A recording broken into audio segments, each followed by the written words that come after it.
그런데 내가 앞으로 가도 그가 아니 계시고 뒤로 가도 보이지 아니하며 그가 왼쪽에서 일하시나 내가 만날 수 없고 그가 오른쪽으로 돌이키시나 배울 수 없구나. 그러나 내가 가는 길을 그가 아시나니 그가 나를 단련하신 후에는 내가 순금같이 되어 나오리라. 내 발이 그의 걸음을 바로 따랐으며 내가 그의 길을 지켜 치우치지 아니하였고 내가 그의 입술의 명령을 어기지 아니하고 정한 음식보다 그의 입의 말씀을 귀히 여겼도다. 그는 뜻이 일정하시니 누가 능히 돌이키랴. 그의 마음에 하고자 하시는 것이면 그것을 행하시나니 그런즉 내게 작정하신 것을 이루실 것이라. 이런 일이 그에게 많이 있느니라. 그러므로 내가 그 앞에서 떨며 지각을 얻어 그를 두려워하리라. 하나님이 나의 마음을 약하게 하시며 전능자가 나를 두렵게 하셨나니 이는 내가 두려워하는 것이 어둠 때문이나 흑암이 내 얼굴을 가렸기 때문이 아니로다. 아멘. 욥은 갑작스럽게 자신에게 한꺼번에 닥친 그런 불행 때문에 어려움을 당했습니다. 갑자기 그 모든 도적들이 나타나시고 자기의 가축들을 죽이거나 또 종들을 또 죽여버렸습니다.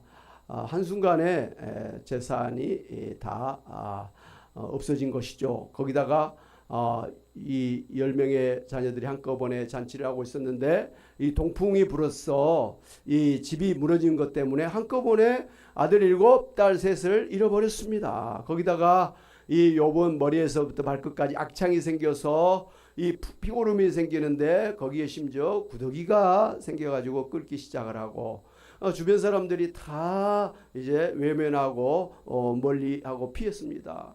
그러지 않겠습니까? 그런 가운데 이제 또 자신에게 이대로 가면 이제 곧 죽게 되겠구나 하는 그런 불안감이 두려움이 엄습해 왔었습니다. 그런데 이런 그 환난과 이런 고난도 힘들지만 사실 욥에게 있어서 더 힘들고 견디기 어려웠던 것은 왜 하나님을 잘 믿는 나름대로 신실하게 믿음의 삶을 살아온 자신에게 왜 이런 불행이 한꺼번에 닥쳐왔느냐는 것이죠. 그 세 친구가 너가 이렇게 어려움을 당하고 고난을 당한 것은 너가 하나님 앞에 죄를 지었기 때문에 인과응보의 그 원칙에 따라서 하나님이 너에게 천벌을 내린 것이니까 너 회개해야 돼 라고 막 계속 회개하라고 그렇게 다그치고 압박을 가했습니다. 그러나 성경에 증거하는 것처럼 욥이 자기를 분명하게 변론하는 것처럼 욥은 다른 사람들보다 더 신실하게 하나님을 섬겼고 가난한 사람을 보고 과부를 보면 도와주고 어려운 사람 있으면 물질을 나눠주고 그렇게 했을지언정 남을 속여서 빼앗거나 또 죄를 짓는 그런 인생을 살지를 않았던 것입니다. 그러니까 자기가 죄를 지어서 이런 어려움을 당하면 내가 죄를 지어서 그렇구나 라고 인정할 수가 있는데 자기는 절대 이런 벌을 받을 만한 그런 죄를 짓지 않았는데 왜 나에게 이런 불행이 한꺼번에 몰려온지 이해할 수가 없는 것, 그게 제일 괴로웠습니다. 무엇보다도 지금까지 자신이 믿고 따랐던 그 하나님이 보이질 않는 거예요. 하나님이 자신에게 말씀을 하지 않는 거예요. 그러니 그게 답답했던 것이죠. 예수님께서도 십자가에 못 박혀있을 때 괴로운 한마디를 했죠. 엘리엘리 라마 사박다니 나의 하나님 어찌하여 나를 버리시나이까, 그런 고백을 했단 말이죠.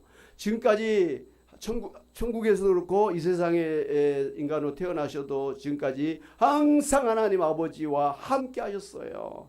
하나님의 사랑을 받고 하나님을 사랑하며 항상 하나님과 함께 했던 그 예수님인데 십자가에서 인간을 대신해서 죄를 짊어지고 인간을 대신해서 죽는 그 십자가상에서 하나님이 예수님에게 등을 돌려버린 거예요. 그때는 하나님 아들이 아니라 죄인의 그런 사람으로 예수님을 대했던 것이죠. 죄 있는 사람을 하나님께서 외면하셨기 때문에 갑자기 지금까지 처음부터 지금까지 한 번도 하나님과 이렇게 멀어진 적이 없는데, 하나님이 자신에게 등을 돌린 적이 없는데 갑자기 하나님이 자기를 외면하고 모른 채하고 등을 돌리니까 너무너무 그게 막막했던 것입니다. 어떻게 보면 무서운 것이죠.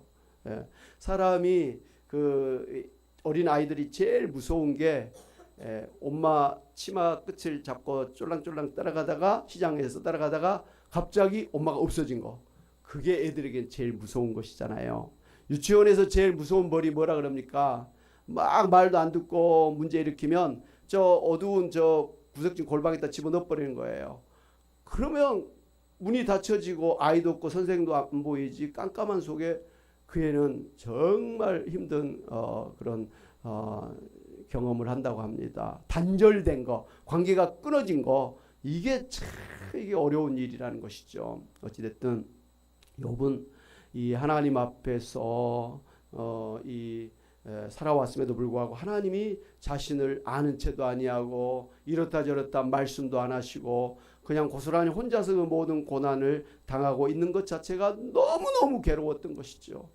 돈도 뭐 사람도 뭐 이런 몸도 힘든 것은 그나마 버틸 수가 있겠는데, 하나님이 자신을 외면한 것 같은, 모른 채 하는 것 같은, 그게 가장 큰 고통으로 다가왔던 것이죠.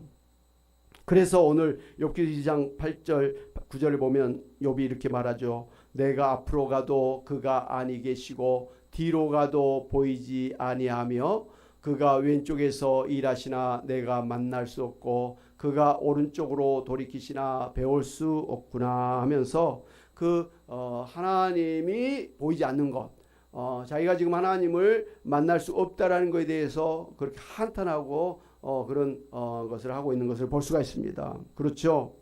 우리도 분명히 하나님이 살아계시고 나와 함께 하시면서 나의 삶을 주관하고 계신다고 하는 사실을 우리가 믿지만, 어려운 일을 당하게 되면 도대체 하나님이 어디 계신지, 그리고 하나님의 뜻이 무엇인지 몰라서 답답한 때가 많습니다. 욥이 바로 그랬다는 것입니다. 그런데 오늘 성경을 보면 욥이 그러한 답답한 처지에서도 위대한 신앙을 고백하고 있는 것을 볼 수가 있습니다. 바로 욥기서에서 가장 유명한 성경 구절인 바로 욥기서 23장 10절의 고백입니다. 다 같이 한번 읽어보도록 하겠습니다. 시작. 그러나 내가 가는 길을 그가 아시나니 그가 나를 단련하신 후에는 내가 순금같이 되어 나오리라. 아멘. 그러니까 욥은 비록 자신이 왜 이러한 환난을 당하여 고통을 당하고 있는지 그 이유를 모르고 하나님의 뜻이 무엇인지 몰라서 답답한 것은 사실이지만, 그러나 보이지 아니하시고 지금 자기를 만나 주시지 않은 하나님이심에도 불구하고 하나님께서 나의 모든 처지를 다 보고 계시고 알고 계시고 또 나의 가는 길을 다 알고 계시고 그 길로 인도하고 계시는 하나님이심을 확신하고 있었다고 하는 사실입니다. 할렐루야. 여러분, 막 비바람이 칠 때 하늘에 검은 구름이 쫙 그렇게 드리워 있잖아요. 그리고 비가 쏟아지잖아요. 어둡지요. 깜깜하죠. 그런데 그런 날씨에도 불구하고 여러분이 비행기를 타고 가면 무슨 일이 생깁니까? 하늘에는 비가 옵니까 안 옵니까? 안 오는 거예요. 구름 밑에, 구름에서 비가 오는 거기 때문에 구름 위로 날아가는 하늘에는 비행기에서 볼 때 비가 없는 것이죠. 예. 오히려 태양이 보이는 거예요. 예. 욥은 자신의 인생의 먹구름 같은 그런 칠흑 같은 어둠의 그런 환경일지라도, 그래서 내 눈에 하나님이 안 보이신다 할지라도 저 구름 너머에 하나님이 계시다고 하는 그 믿음을 철저하게 가졌다는 것이죠. 아니, 저 멀리 계신 하나님이 아니라 바로 나와 함께 하시면서 나의 오른쪽에서 내 왼쪽에서 나를 인도하시고 그 길을 앞장서서 가시는 하나님이신 것을 믿었다는 것입니다. 할렐루야. 오늘 여러분이 하나님이 안 보이고 하나님이 느껴지지 않는다 할지라도 구름 위에 태양이 빛나고 있는 것을 믿는 것처럼 하나님이 항상 나와 함께 하시고 나를 인도하고 계심을 믿으시기를 바랍니다. 그러나 그가 내 가는 길을 아시나니, 이 욥의 이 고백이 여러분의 고백이 되시기를 바랍니다. 아멘. 욥은 우리네 인생에 가는 길이 다 하나님의 손바닥에 훤히 보인다라는 것을 지금 고백하고 있는 것입니다. 옛날에 교회 안 다닐 때 모든 것이 다 부처님 손바닥에 있다, 그런 말 많이 들었어요. 근데 성경에 예수님의 손바닥에 있단 말은 없는데 그 말이 그 말이에요. 모든 것이 다 하나님의 손바닥에 있는 줄로 믿습니다. 그냥 우리 태어나서 우리 죽을 때까지 모든 것이 다 하나님 손바닥에 다 보인다는 것이죠. 그런데 이 하나님이 나의 가는 길을 아신다, 내가 뚜벅뚜벅 가고 있는 그 길을 아신다라는 의미도 있지만 더 적극적인 의미로 한다면 하나님께서는 내가 가야 될 길을 아신다라는 거예요. 내가 어디로 가야 될지를 아신다라는 그런 말씀입니다. 더 나아가서 하나님께서 내가 어떻게 가야 될지를, 어느 길로 가야 될지를 미리 작정하시고 그 길로 앞장서서 인도하시고 결국은 하나님께서 나를 위해서 작정하신 그 길대로 가도록 인도하신다라는 말씀입니다. 할렐루야. 오늘 14절 말씀에 이렇게 욥이 고백하지요. 같이 한번 볼까요? 시작. 그런즉 내게 작정하신 것을 이루실 것이라. 하나님께서 나의 인생에 갈 길을 작정하셨다 이거예요. 그런데 그 길을 하나님께서 가도록 모든 것을 이루신다는 것입니다. 내가 혼자서 가는 것 같지만, 내가 마음대로 가는 것 같지만 사실은 하나님께서 나의 가야 될 길을 작정하시고 예비하시고 그 길을 가도록 이끌어 주시고 또 결국은 그 길을 가도록 하신다라는 말씀이에요. 할렐루야. 우리가 이제 이런 말을 하잖아요. 어렸을 때 교회 다녔던 사람은 중간에 뭐 먹고 살기 바빠가지고 교회를 빠질 수도 있지만 어느 땐가는 꼭 다시 교회로 돌아온다, 이런 말 하잖아요. 하나님께서 구원하기로 작정해서 예수님 믿게 하신 사람은 이제 뭐 막 직장 다니고 일하고 결혼해서 아이들 키우고 뭐 정신없이 살 때는 교회에 빠질 수도 있어요. 그러나 하나님은 반드시 그런 사람일지라도 때가 되면 다 교회로 돌아오게 하신다라는 말씀입니다. 하나님이 작정하신 길을 반드시 가도록 하시는 하나님이 이것을 믿으시기를 바랍니다. 그래서 성경에서는 우리가 구원받고 하나님의 자녀가 되고 천국에 가는 것도 하나님이 다 작정하시고 예정하시고 또 그렇게 선택하셨다라고 말씀을 하고 있지요. 아멘.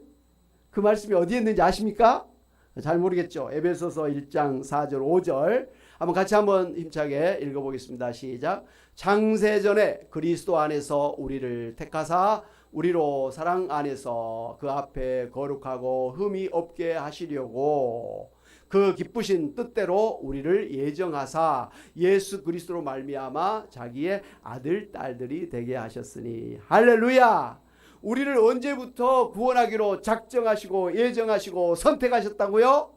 창세전에, 이 세상을 창조하기 전부터 하나님 우리를 예수님 믿어서 구원받고 천국에 가고 하나님의 자녀가 되도록 그리고 영생을 얻도록 예정하시고 작정하시고 선택하셨다고 하는 것입니다. 할렐루야.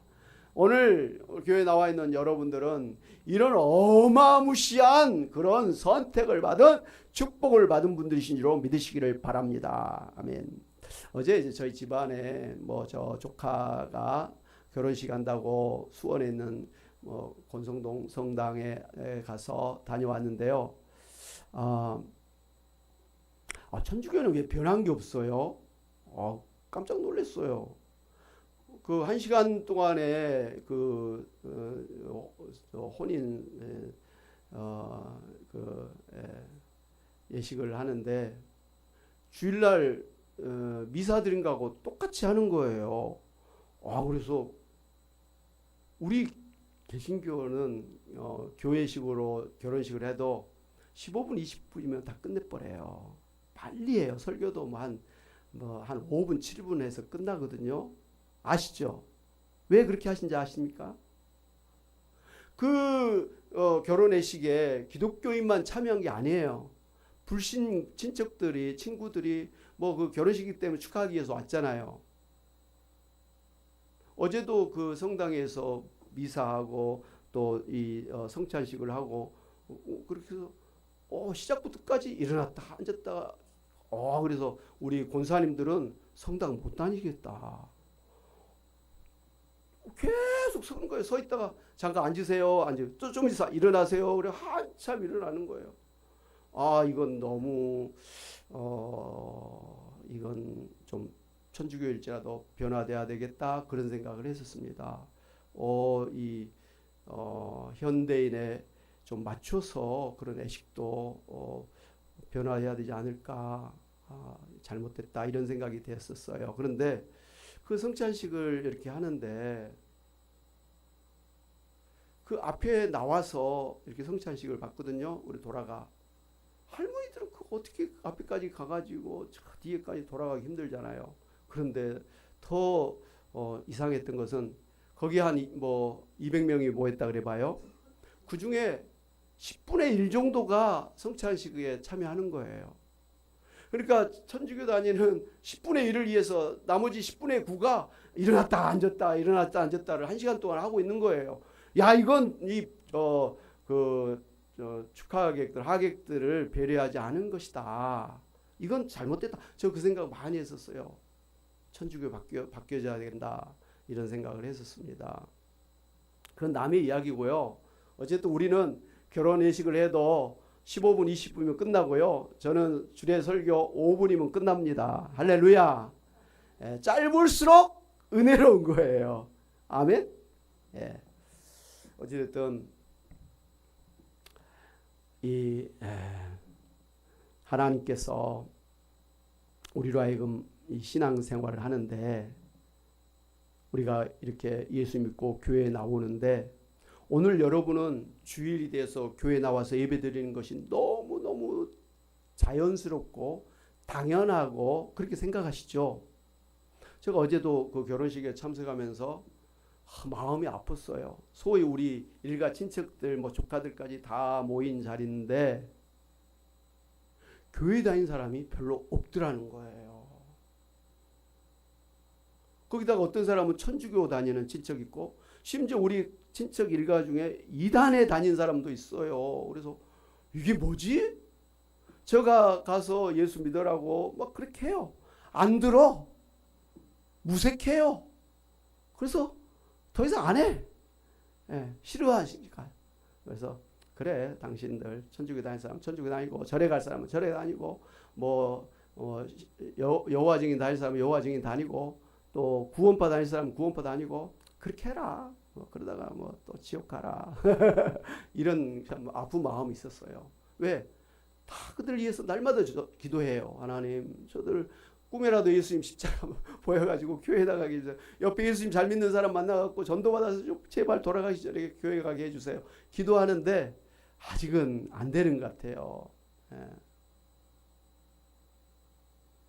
그래서 마음이 아팠어요. 무슨 생각을 했냐면 이 예수님 믿는 거 이거 아무나 하는 일이 아니었구나. 우리는 늘 교회 안에서 우리 예수 믿는 사람들 만나니까 다 그냥 예수 믿는 것 같고 이게 그냥 거저 되는 것 같고 권사님도 거저 되는 것 같은데 그렇지 않아요. 정말 이 지구상에 75억의 인구 중에 예수님 제대로 믿고 주일날 이렇게 예배당에 나온 사람은요 얼마 안 됩니다. 얼마 안 돼요.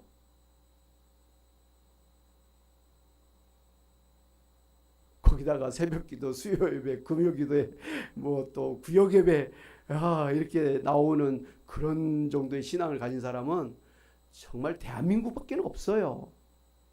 우리나라의 개신교 인구가 한 800만 명이라 그래요. 그 800만 명이 다 새벽기도 나오고 수요예배 나오고 그렇지 않아요. 그러니까 아주 소수의 사람만이 제대로 된 신앙생활을 하고 있다는 거예요. 소수의 사람만이 주일 성수를 하고 하나님 앞에 나와서 마음을 기울여서 예배 드리고 있다는 거예요. 오늘 여러분 주일날 이 교회에 나와서 예배 드리고 있는 여러분은요, 어마어마한 하나님의 선택과 하나님의 구원의 축복을 받으신 것을 믿으시기를 바랍니다. 할렐루야. 우리 서로를 향해서 참 하나님 앞에 축복을 받았습니다. 박수로 우리 한번 칭찬합시다. 축복합시다. 할렐루야. 여러분 신앙생활 예수님 믿고 교회 다니는 거 이게 보통 축복이 아니라는 거 창세전부터 예정하시고 작정하시고 선택하신 하나님의 은혜로 내가 오늘 교회에 나오고 있다는 사실을 아시고 감사하시기 바랍니다. 저는 목사지만 정말 하나님 앞에 감사하면서 늘 이렇게 신앙생활 하는데 제일 큰 감사가 뭔지 알아요? 하나님 저를 예수님 믿게 하셔서 구원해 주신 거 감사합니다. 뭐 목사가 되고 이런 거 다 떠나요. 목사 아니어도 또 신앙생활 다 하잖아요. 그런데 예수님 믿는 거, 어려서부터 예수님을 믿어온 거, 그것도 어느 때 제대로 왜 예수 믿어야 되는지 예수님의 십자가의 복음을 바로 깨닫고 그 십자가 복음 하나 붙들고 제가 지금 오는 거예요. 그거 놓치면 다 끝나요. 우리 개신교는, 기독교는. 그 예수 믿어서 구원받은 것 저는 최고로 감사하고, 그래서 늘 그래요. 하나님 제가 오늘 죽어도 여한이 없습니다. 저는 오늘 죽으면 바로 천국에 갈 줄로 믿습니다. 이 세상의 모든 연약한 몸, 힘든 거, 고통스러운 거, 모든 아픔을 다 떨쳐버리고 하나님이 예비하신 영원한 천국의 안식을 누리게 될 줄로 믿습니다. 또 때가 되면 부활하게 될 줄로 믿습니다. 새하늘 새 땅에서 영원히 하나님과 함께 살게 될 줄로 믿습니다. 그 고백을 합니다. 이 세상에 사는 게 여한이 없는 거예요. 저는 오늘까지 사는 것이 적자 인생이 아니라 흑자 인생인 것을 믿습니다. 여러분 모두 다 적자 인생이 아닌 흑자 인생인 것을 믿으시기를 바랍니다. 아이 보통 수지 맞은 분들이 아니라는 거예요.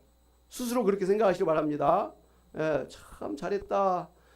세상에서 제일 잘한 게, 이 세상에서 하면 제일 잘한 게 예수를 믿고 교회 다닌 것이다. 특별히 교화 사랑있게 다닌 것이다. 감사하시는 여러분 되시기를 바랍니다. 아멘. 특별히 하나님은 우리 인생의 갈 길을 작정하시고 그 길을 앞장서서 걸어가신다고 하는 사실을 여러분 아시기를 바랍니다. 신명기 1장 30절 31절 33절 한번 말씀을 같이 보도록 하겠습니다. 33절부터 보겠습니다. 같이 한번 보겠습니다. 시작. 그는 너희보다 먼저 그 길을 가시며 장막 칠 곳을 찾으시고 밤에는 불로 낮에는 구름으로 너희가 갈 길을 지시하신 자이시니라. 여기 보면 하나님께서 너희보다 먼저 너희의 갈 길을 가셨다라는 것이죠. 그래서 너희가 장막 칠 곳을 어디서 머무러야 될지를 다 예비하시고 그 다음에 우리를 갖다가 그곳으로 인도하신다. 그런 말씀이죠. 그 다음에 30절 31절 같이 한번 30절부터 보겠습니다. 시작.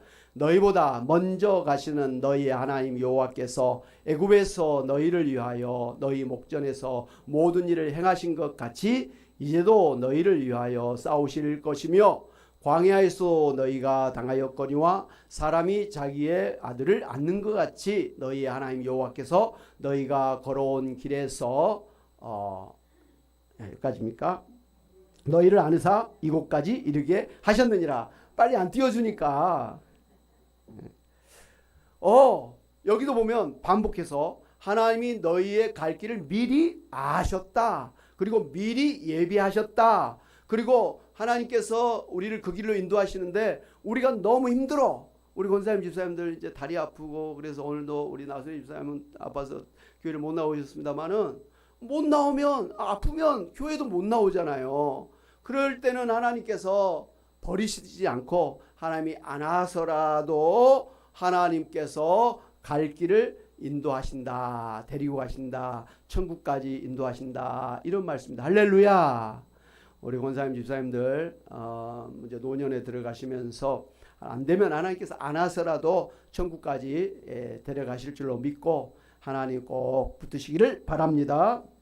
13절에도 보면 그는 뜻이 일정하시니 누가 능히 돌이키랴. 그의 마음에 하고자 하시는 것이면 그것을 행하시는 하나님이시다. 이렇게 고백을 했어요. 하나님의 뜻이 일정해요. 하나님은 이랬다 저랬다 하신 분이 아니에요. 하나님이 한번 딱 정하셨으면 그대로 go 하는 거예요. go. 직진하신 거예요. 그걸 누가 누가 돌이키겠느냐는 것이죠. 네. 그의 마음에 하나님께서 하시고자 하는 일은 반드시 이루시는 하나님이시라는 거예요. 할렐루야. 너무 좋아. 우리 사람은 마음이 간사하잖아요. 사랑한다, 좋아한다, 뭐 이랬다가도 조금 서운한 일이 있으면 휙 돌아서 버리잖아요. 왼수가 되잖아요. 미워하잖아요. 관계를 끊잖아요. 근데 하나님은 우리가 잘할 때도 물론 하나님 좋아하시지만 우리가 어떨 때는 하나님 서운하게 하고 말씀에 불순종하고 마음에 안 들게 처신할 때가 있잖아요. 그럼에도 불구하고 하나님은 우리를 버리지 아니하시고 하나님이 여전히 우리를 사랑하시고 우리를 늘 인도하시는 참 좋으신 하나님이시를 믿으시기를 바랍니다. 아멘.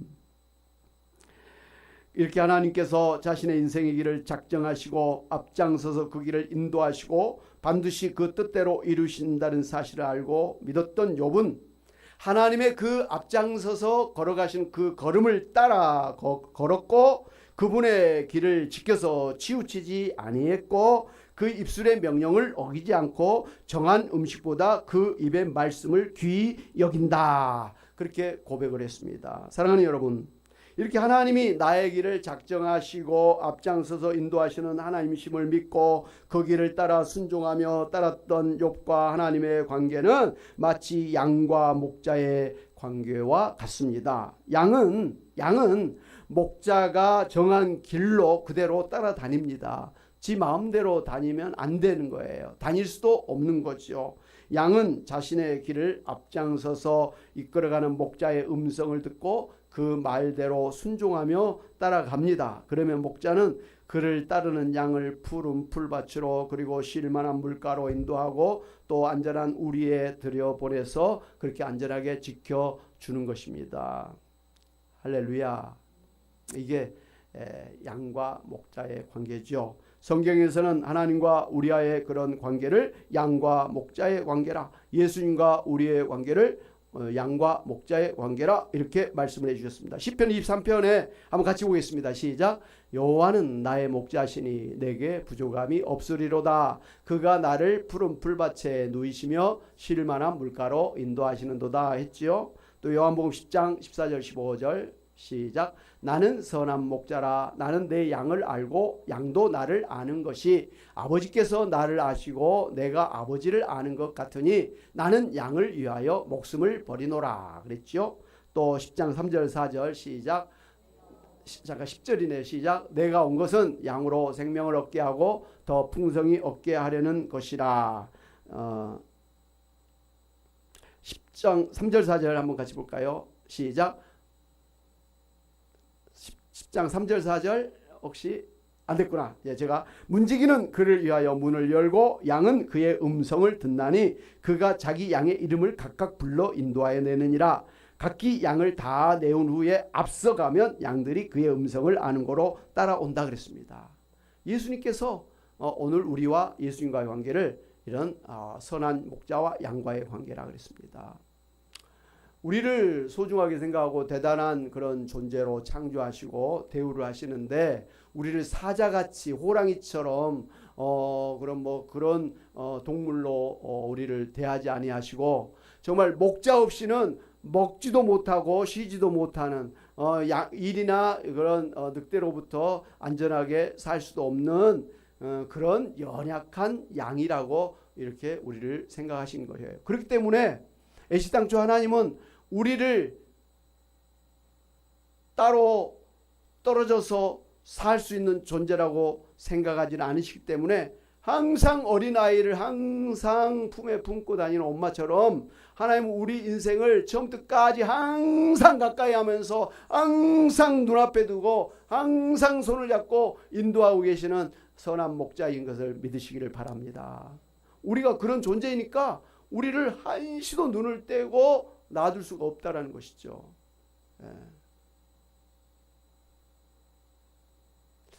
좀 아쉬운 부분이긴 하죠. 하나님 없이도 막 내 마음대로 잘 살 수 있었으면 더 좋을 것 같은데 하나님은 그렇게 우리를 창조하지 않으셨다는 것이죠.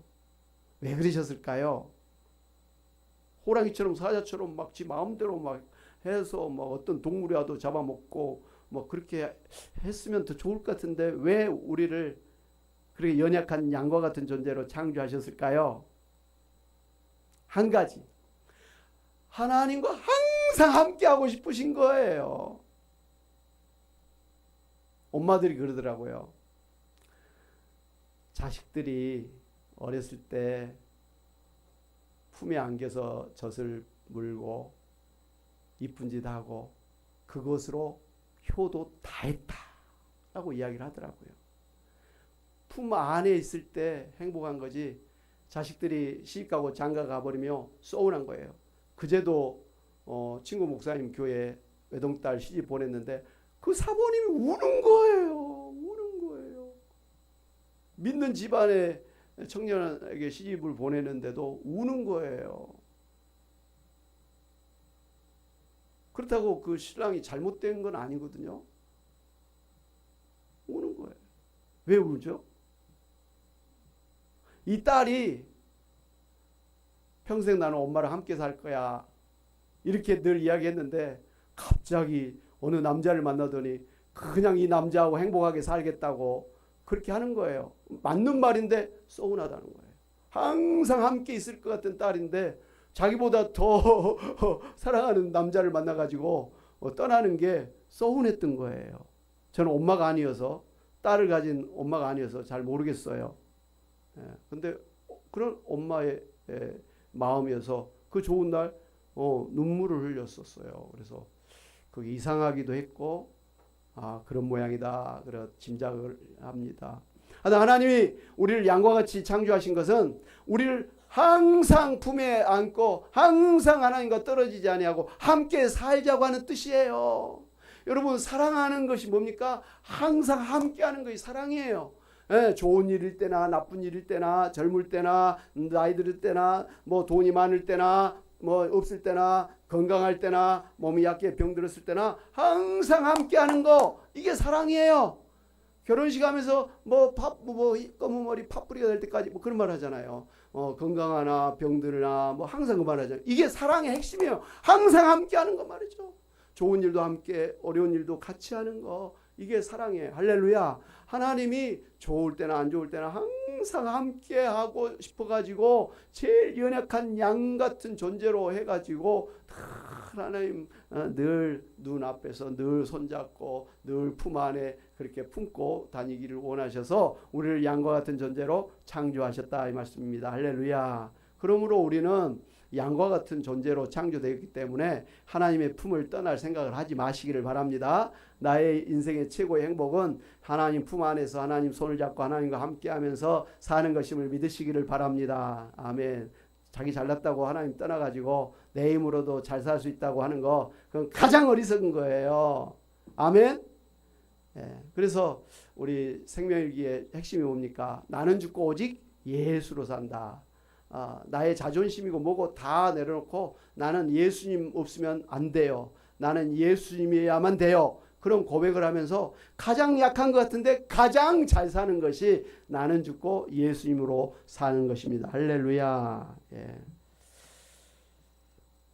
욥이 그런 하나님이심을 알았기 때문에 두렵고 떨리는 마음으로 순종하면서 그 말씀을 따라 살겠다고 결심을 한 것을 볼 수가 있습니다. 15절에 그러므로 내가 그 앞에서 떨며 지각을 얻어 그를 두려워하리라 그랬습니다. 사랑하는 여러분, 욥은 하나님께서 자신의 길을 작정하시고 인도하실 때 평안하고 쉬운 길뿐만 아니라 어떤 때는 고난의 길로 인도하시지만 결국은 고난을 통해서 연단하신 후에는 순금같이 변하여 나오게 하신다고 하는 고백을 하면서 기꺼이 고난의 길조차도 감사함으로 소망 가운데 따라가겠다고 결심했었습니다.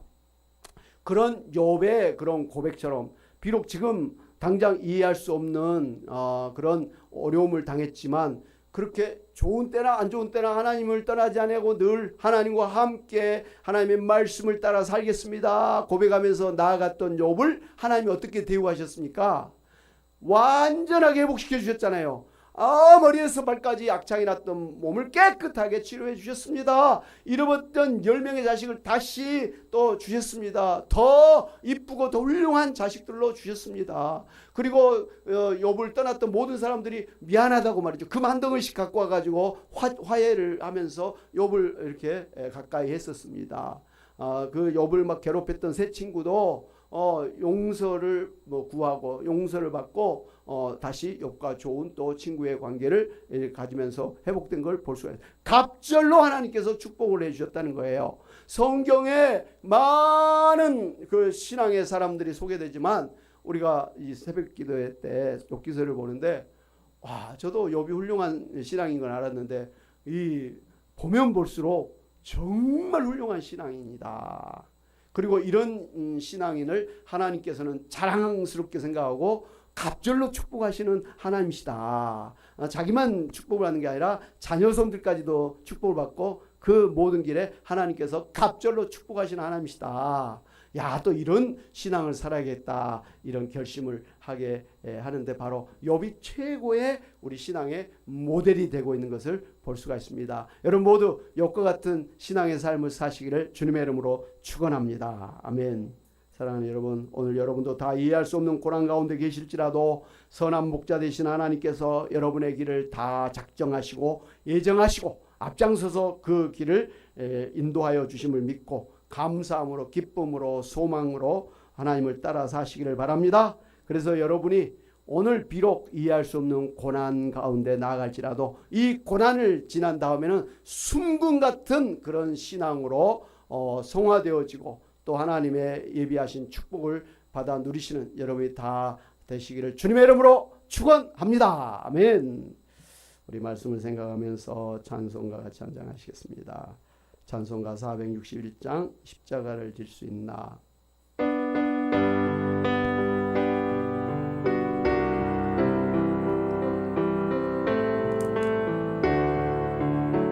십자가를 질 수 있나 주가 물어보실 때 죽기까지 따르오리.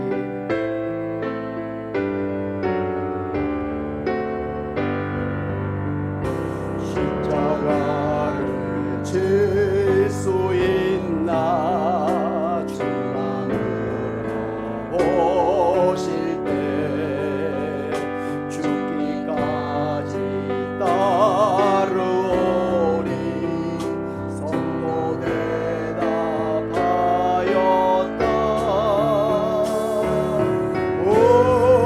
우리의 심령 주의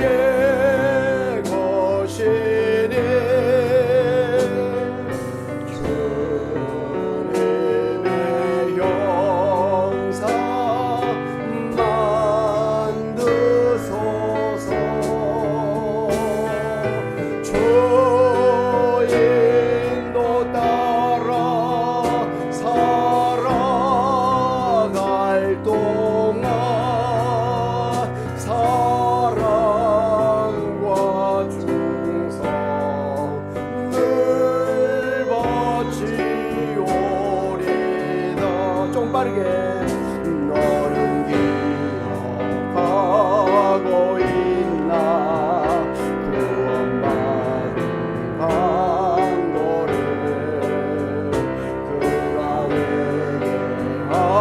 회개하였을 때 나고 너라 받았다며. 우리의 심령 주